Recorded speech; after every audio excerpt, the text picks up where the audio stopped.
안녕하세요. 안녕하세요. 여러분들과 식품위생학을 같이 공부할 김지연입니다. 그래서 여러분들 이제 뭐 식품위생학 같은 과목은 뭐 식품위생학 어려운 게 크게 없죠. 뭐 계산을 하거나 이해를 크게 요하는 과목은 또 아닌데 또 자잘하게 공부해야 될 것들이 또 되게 많은 과목이 뭐냐면 위생이에요.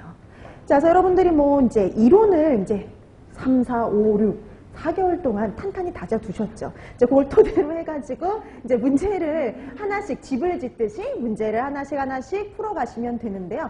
그 다음에 이제 뭐 그 이론을 완벽하게 못 해놨더라도 문제를 풀면서 다시 한번 복습을 하는 거죠. 그래서 여러분들 이론을 들을 적엔요, 복습을 그렇게 강조를 했어요. 복습을 꼭 하세요. 복습을 해서 본인 것으로 반드시 만드세요. 이렇게 그런 말을 많이 했는데요. 이론에서 강조할 건 뭐냐면, 복습만큼 되게 중요한 게 바로 예습입니다. 그래서 반드시 여러분들 진도 나가기 전에요, 문제를 다 풀어오셔야 돼요. 그러니까 이것도 이제 단체급식하고 비슷하게 한 10장 정도 풀어오시면 수업을 진행하는데 상당히 도움이 될 수가 있어요. 그래서 여러분들이 만약 그걸 안 해오시면은요, 정말 받아쓰기예요. 팔만 아파요. 3시간 내내 팔만 아프다 가거든요. 그래서 여러분들이 반드시 문제를 풀어오시고요. 여러분 또 이렇게 문제집에 시중에 나와 있는 문제집 같은 것들을 구하기도 힘들어요. 그렇기 때문에 풀 수 있는 기회, 본인의 실력으로 그다음에 본인이 한번 답을 작성해보는 아주 좋은 기회가 될 수 있기 때문에요. 문제는 꼭 풀어 오셔야 됩니다. 자, 그럼 문제는 그래서 예습은 반드시 해오시는 것은 기본. 그 예습을 하면서 근데 예습하기 전에 문제를 풀기 전에 너무 오래됐잖아요.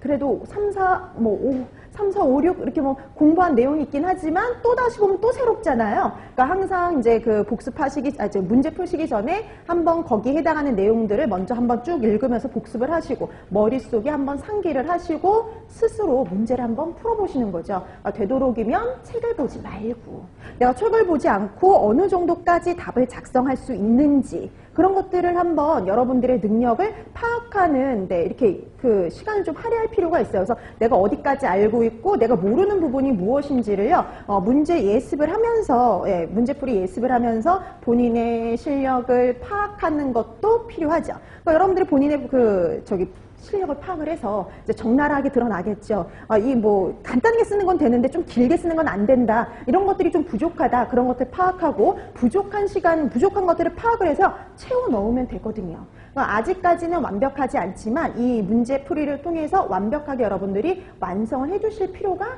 있어요. 그래서 여러분들이 요 여름 기간 동안 여러분들이 얼마나 하느냐에 따라서 또 여러분들의 실력이 확 이렇게 또 늘어날 수 있는 좋은 기회니까요. 수업을 꼭 잘 활용해 주시면 좋겠고요. 그 다음에 오늘 또 프린트물 아마 다 받으셨을 거예요. 워밍업 프린트.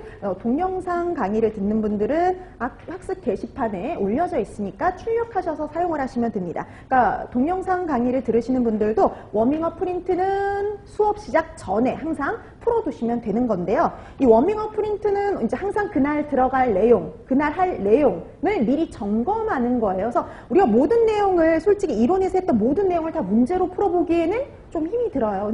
그래서 그런 데서 이제 좀 안 나왔던 그런 내용들을 워밍업 프린트를 통해서 기억을 한번 되살리고 그다음에 문제를 푸는 이런 식으로 수업이 진행이 되니까요. 여러분들이 수업 시간을 잘 좀 활용을 해주셨으면 좋을 것 같습니다.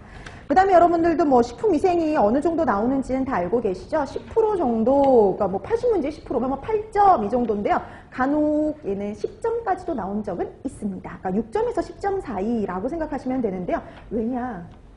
논술형으로도 나오기도 하거든요. 식품위생은. 그래서 식품위생 단체급식 같은 경우에는 단독으로 뭐 논술형 문제가 나오지 않거든요. 근데 식품위생은 단독으로 논술형 문제도 실제 나온 적이 있습니다. 그렇기 때문에 뭐 6점에서 한 10점 사이 그 정도 분량이다라고 생각하시면 될 것 같아요. 그런데 뭐 그렇다고 해서 되게 막 차지하는 비율이 높거나 그렇지는 않은데 그래도 공부해야지 맞을 수가 있으니까 여러분들이 그런 걸 감안해 주시면 되겠고요. 그 다음에 이제 얘도 마찬가지로 이렇게 아주 깊이 있게 할 필요는 없지만 폭 넓게 여러분들이 좀 공부를 해 두실 필요가 있었어요. 자, 그래서 오늘도 식품위생도 마찬가지로요. 단체급식처럼 먼저 오늘 할 내용에 대한 워밍업 프린트부터 확인을 하고요. 그 다음에 이제 문제풀이 하나씩 나갈 텐데요.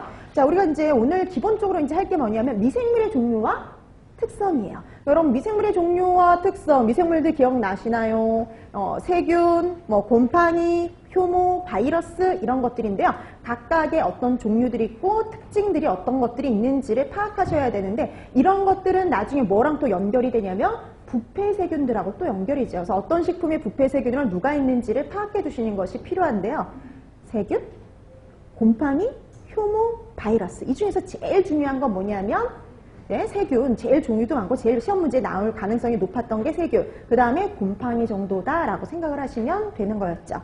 자, 그 다음에 이제 우리가 식품이 위생적인지 아닌지를 판가름하기 위해서 사용하는 것이 위생지표균인데요. 그럼 위생지표균에 대해서도 살펴봐 두셔야 되고요. 그 다음에 이런 미생물에 의해서 발생할 수 있는 부패, 초기 부패 판정법, 이런 부패를 방지하기 위한 보존법, 그 다음에 살균 소독법까지가 이 식품과 미생물 파트인데 오늘은 어디까지를 할 거냐면 그 소독법 중에서요 그 물리적인 소독법 많이 나가면 물리적인 소독법 그 정도까지 확인을 할 겁니다.